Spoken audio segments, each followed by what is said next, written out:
असम के लोकप्रिय गायक जुबिन गर्ग का आज पूरे राजकीय सम्मान के साथ अंतिम संस्कार किया जा रहा है। उनका पार्थिव शरीर गुवाहाटी पहुंचा, जहां अंतिम दर्शनों के लिए सड़कों पर फैंस का सैलाब उमड़ पड़ा। लोगों की आंखों में आंसू थे। असम की आवाज़ और सांस्कृतिक प्रतीक कहे जाने वाले इस गायक का 19 सितंबर को सिंगापुर में दुखद निधन हो गया था। स्कूबा डाइविंग करते हुए एक हादसे के दौरान उनकी जान चली गई थी। बीते सोमवार को सिंगर के पार्थिव शरीर को असम के सरुसाजाई स्टेडियम में रखा गया था, जहां फैंस ने उन्हें भावभीनी श्रद्धांजलि दी। आज राजकीय सम्मान के साथ जुबिन गर्ग का अंतिम संस्कार हो रहा है। Zubeen North East India festival में भाग लेने सिंगापुर गए हुए थे। उनके परिवार में पत्नी गरिमा सैकिया और बेटे गौतम हैं। अंतिम बार देखने के लिए असम के गुवाहाटी में फैंस का हुजूम उमड़ पड़ा है। लोगों का ऐसा समंदर शायद किसी सिंगर के लिए पहली बार देखा गया। हर कोई आंखों में आंसू लिए टूटे दिल के साथ अपने फेवरेट सिंगर को अंतिम बार देखने के लिए सरुसाजाई स्टेडियम पहुंचा था। हर किसी की आंखों में वो दर्द था जो शायद कोई शब्द, कोई लफ्ज बयान नहीं कर सकते। 52 वर्षीय गायक के पार्थिव शरीर को पारंपरिक असमिया गामूछा में लपेटे कांच के ताबूत में रखा गया था।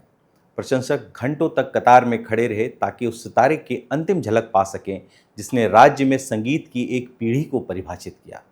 हर कोई बस जुबिन को आखिरी बार देखना चाहता था। इस भावुक पल में जुबिन गर्ग के परिवार के सदस्य, करीबी रिश्तेदार और यहाँ तक कि उनके 4 पालतू कुत्ते भी स्टेडियम में उनके साथ देखे गए। जुबिन गर्ग की अंतिम यात्रा अर्जुन भोगेश्वर बरुआ स्पोर्ट्स कॉम्प्लेक्स से शुरू होगी, जिसके बाद उनका अंतिम संस्कार कामरकुची सोनापुर में किया जाएगा। अंतिम संस्कार पूरे राजकीय सम्मान के साथ किया जाएगा, जिसमें गन सैल्यूट भी शामिल होगा और असम पुलिस उनके पार्थिव शरीर को कंधा देगी। असम के बेटे जुबिन गर्ग के अंतिम संस्कार के मद्देनज़र असम में सभी स्कूल और कॉलेज आज बंद रहेंगे, जबकि कामरूप जिले में सरकारी कार्यालय भी दिन भर के लिए बंद रहेंगे। मुख्यमंत्री हिमंता बिस्वा शर्मा ने बताया कि जुबिन की अस्थियों को बाद में जोरहाट में विसर्जित किया जाएगा, जहां उन्होंने अपने शुरुआती साल बिताए थे, और स्थानीय लोगों की भावनाओं का सम्मान भी किया जाएगा। हालांकि इन सब से पहले थोड़ा विवाद भी हुआ जब लोगों के एक ग्रुप ने असम के मुख्यमंत्री हिमंता बिस्वा शर्मा से जुबिन के दोबारा पोस्टमार्टम की मांग की, जिसे शर्मा ने मान भी लिया और मंगलवार को ही जुबिन का दूसरा पोस्टमार्टम भी हो गया। उनका पहला पोस्टमार्टम सिंगापुर में हो चुका था। दूसरा postmortem Guwahati medical college hospital में सुबह लगभग 7:30 बजे एम्स गुवाहाटी की एक टीम की देखरेख में हुआ।